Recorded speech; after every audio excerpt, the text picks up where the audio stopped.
Do you see this extra space right here? The teeth are not interlocked tightly. This is called backlash. Though I had set it 0 in my 3D model, still we can see this extra gap due to manufacturing limitation. We'll figure out how to reduce the error margins in 3D printers, more specifically in Ender 3. But it's a good example of how tolerances play a huge role in real world manufacturing.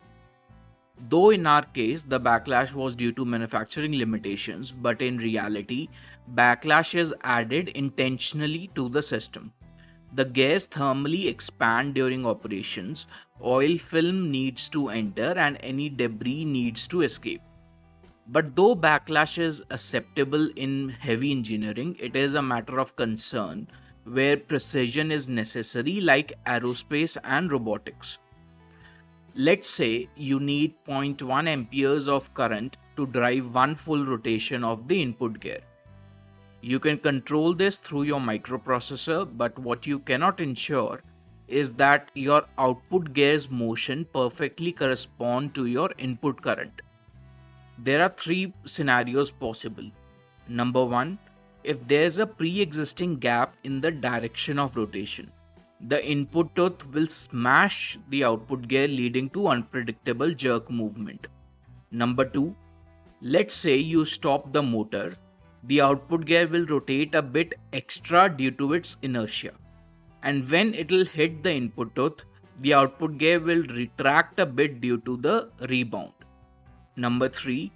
For slower rotational speeds, the output gear can unexpectedly lose contact with the input tooth, causing errors.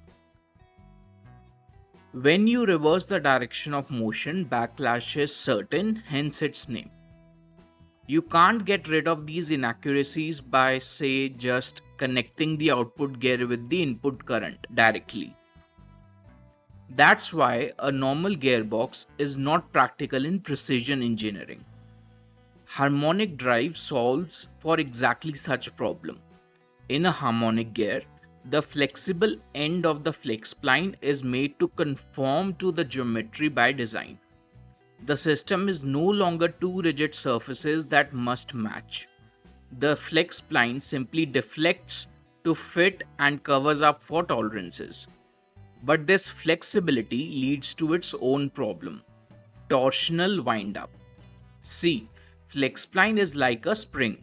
As the input shaft rotates, the Flexspline twists a little before moving the output shaft.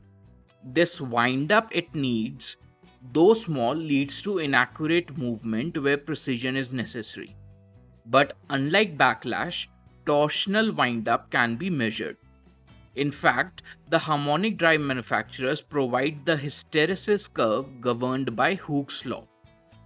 Unlike backlash, where the gap between the teeth is random and it's an actual physical gap, in the harmonic drive the system is in continuous contact with each other.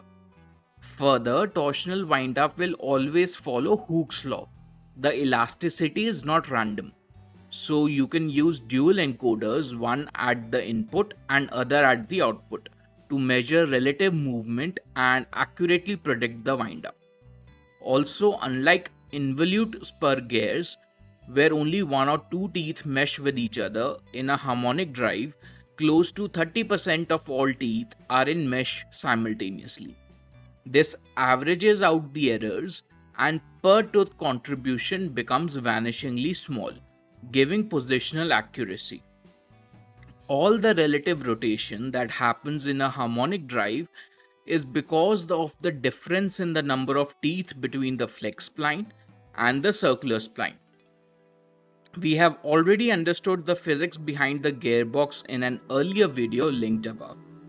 Now time to design the harmonic drive. See you next week.